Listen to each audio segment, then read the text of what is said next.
Trey Gowdy looks likely to take over powerful Oversight Committee. Washington Republicans are about to give one of the top committee posts in the House to a guy who has never said he wants the job, South Carolina Representative Trey Gowdy. Gowdy is expected to be chosen this week to take over the chairmanship of the powerful House Oversight and Government Reform Committee, despite the fact he has not said he is running for the position. The Republican Steering Committee, which is made up of Republican leadership and other representatives, will meet this week to choose a replacement for Representative Jason Chaffetz, R. Utah, who has announced he will retire from Congress on June 30. Gowdy represents an attempt at compromise. The upstart conservative Freedom Caucus wanted one of their own for the job, but the group has been a thorn in the side of party leadership, and nearly killed Speaker Paul Ryan's Affordable Care Act repeal bill. Gowdy is one of the few non-Freedom Caucus lawmakers that members of the group will endorse for the chairmanship. Gowdy is closely aligned with Republican leadership, but has also earned the respect of members of the GOP's far right. Arizona Representative Paul Gosar, a Freedom Caucus member, said Gowdy is tried, tested and exactly what the committee needs at this time. This isn't the first time Gowdy has been put up for a position he didn't seek. Gowdy chaired the special committee to investigate the terrorist attack in Benghazi in 2012 and recently was named a top Republican in the House Intelligence Committee's probe into Russian meddling in the 2016 election.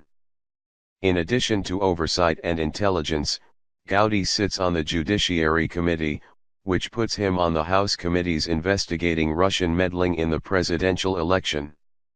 His name recently was on the short list to replace former FBI Director James Comey, whose firing last month is already a key element of the probe. Despite Gowdy's credentials, some conservative members of the committee are frustrated with what they feel has been an unfair selection process, even if they think Gowdy will do a good job. Representative Jim Jordan, R. Ohio, is more senior on the committee than Gowdy is and had previously signaled his interest in the chairmanship. Jordan is a co-founder of the Freedom Caucus, and the Oversight Committee has more than a half-dozen members who belong to the group. But questions were raised about whether House Speaker Paul Ryan, RWIS, would allow a flamethrower to get such a powerful position, and Jordan ultimately said he wasn't going to run. Darren Miller, a spokesman for Jordan, told USA Today said that despite Jordan's qualifications, the steering committee isn't going to pick someone like Representative Jordan, who has demonstrated his willingness to stand up to leaders in both political parties. I think that Jim is an eminently qualified guy, said Representative Mark Sanford, RS.C., who is also on the Oversight Committee and a member of the Freedom Caucus. But Jordan's analysis was, "This is a closed case, this is already decided, and I don't want to get in a race that I have no shot of winning." Sanford had also been interested in the post, though he said he would defer to the more senior Jordan if he wanted to run. After Jordan declined to run, Sanford also concluded it was a lost cause.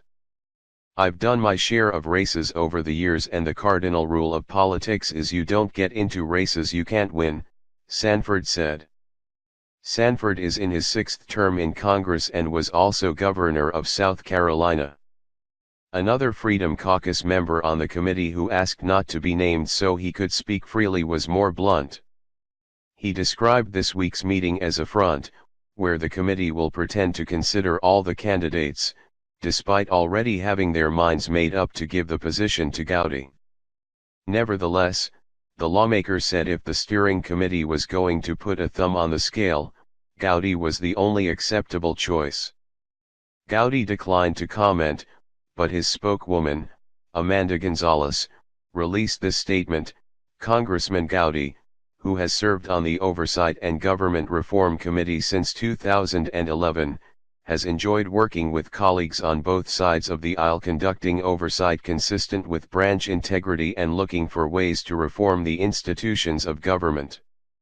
He will continue to work with his colleagues regardless of what position he holds."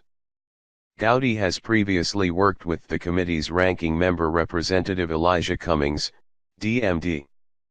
The two will be reprising the same roles they had on the Select Committee on Benghazi.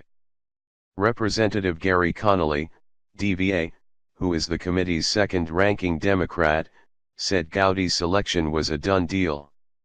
He's being picked as chairman both to protect Trump and, frankly, to make sure that some of the Freedom Caucus folks are not the alternative. I mean, it's quite clear that Paul Ryan did not want Jim Jordan and didn't want Mark Meadows. And Trey Gowdy is sort of an unassailable choice, Connolly said. Meadows is the Freedom Caucus current chair and a member of Oversight. I like him, personally, and we've sparred over the years. When he goes into his South Carolina prosecutorial mode he can be very aggressive, Connolly said. But I think at times, it doesn't always serve him well. Because, I think, the image it projects is not always one of balance and fairness to an audience on television watching that. The chair needs to make sure that you are perceived, as a fair chairman. To make sure that all rights are protected including minority rights. Connolly said Trey has a lot of potential to lead the committee in a positive way, which he said includes being willing to actively investigate the executive branch. Thanks for watching. Please like, share and subscribe.